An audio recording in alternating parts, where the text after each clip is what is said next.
go. My food got 4 minutes, so I'm gonna get it after this video. Lil Zay Osama is a Chicago drill rapper who's been building a buzz. But last week, he got arrested on Chat, how do you leave a gun in the Uber? Like, yo, chat, like, shit though, like, yo, once you get out the Uber, I always, chat, I don't know about y'all, but I always double check if I leave anything in the Uber. Second off, bro, the gun should be the first thing that you have. Like, on IG Live after he allegedly left his gun in an Uber, and now he's facing 20 years in prison. Here's what's going down. 20 years on for Thursday, a gun in the September Uber, 29th, Zay got booked on a weapons charge in Brooklyn. He took an Uber with his homies, and the driver allegedly saw him playing with a gun. After they got dropped off at their spot, the driver allegedly found Zay's Glock in the back seat and called the cops. Zay was on IG Live when the cops rolled up on him. He kept asking, "What's happening?" And the cops just told him to put his hands behind his back and he's being detained. What's happening? Put your hands behind your back. Put your hands behind your back. Put your hands behind your back. What happened? We're gonna sort it all out. We're gonna sort it all out. What is going on? We're gonna sort it all out. I'm the manager. He's being detained right now. So the cops asked him if he had anything on him, and Zay told him he was on live. And that's when the video cuts off. You got anything on you? I'm on live. I'm on live, sir. According to the prosecutor, Zay's pistol was a modified Glock 22. Zay already has weapons convictions from Chicago, and XXL reported that he had 2 outstanding warrants too. New York don't play when it comes to guns. At all. And especially a gun with a switch.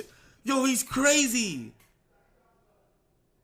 Nah, I beat him, Hoops. I'm watching this. Hold on. The crimes charged in this case are extremely serious and confirm that the defendant is a danger to the community.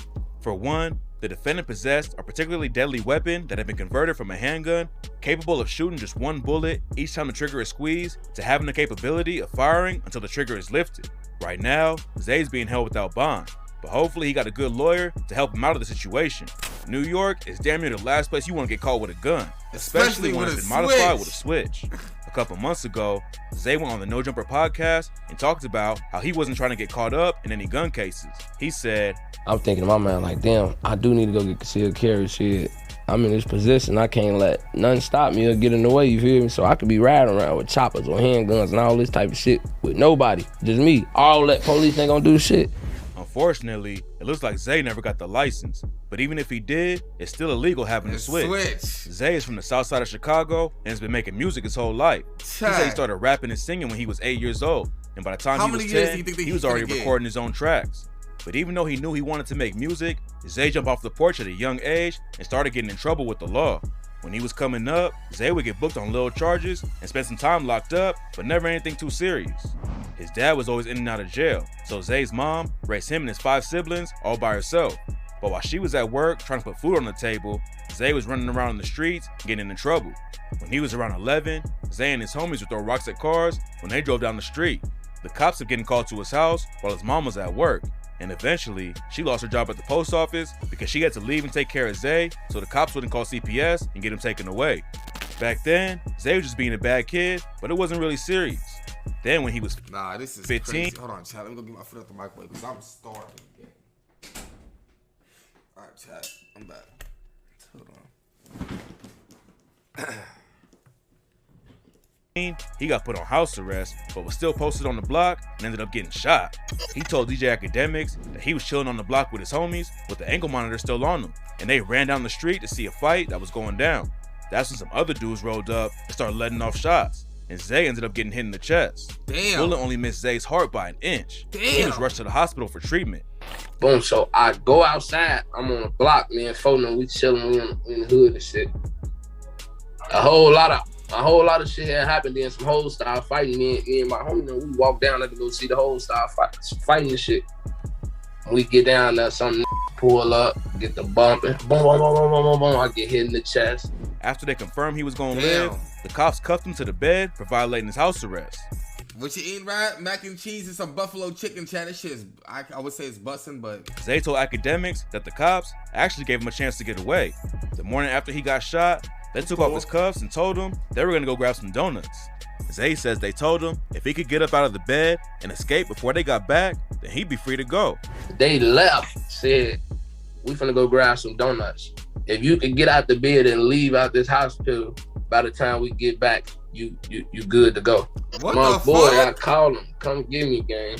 On my daughter, they was on their way up there. As soon as they got to the hospital, the police already walking in there, cuffed me back up to the bed. Oh, you didn't leave, huh? When Zay got booked for violating his house arrest, he was already facing. Nah, cops are assholes. Nah, they are assholes. Some other charges too. He told DJ Smalls that back in the day, he would rob music video directors and steal their cameras and give them to his own cameraman to shoot videos with. He also robbed people for clothes and jewelry to wear in his music videos. But eventually, it all caught up to Zay and got his homie killed. In 2016, a music video director named Ray Money allegedly got set up by Zay to get robbed by Zay's homie. Ray thought he was showing up to a spot on the south side to shoot a video, but when he got in the building, a dude walked around the corner with his gun already out. Ray was strapped too, and they got into a shootout 5 feet away from each other, and both of them got hit. Ray took a bullet to the hip, but Zay's homie got shot in the head and died on the scene. Zay got hit with a juvenile life sentence when he was 16, which means you stay. Damn, that nigga sent his homie on a crash out mission. R.I.P. Chad. Damn.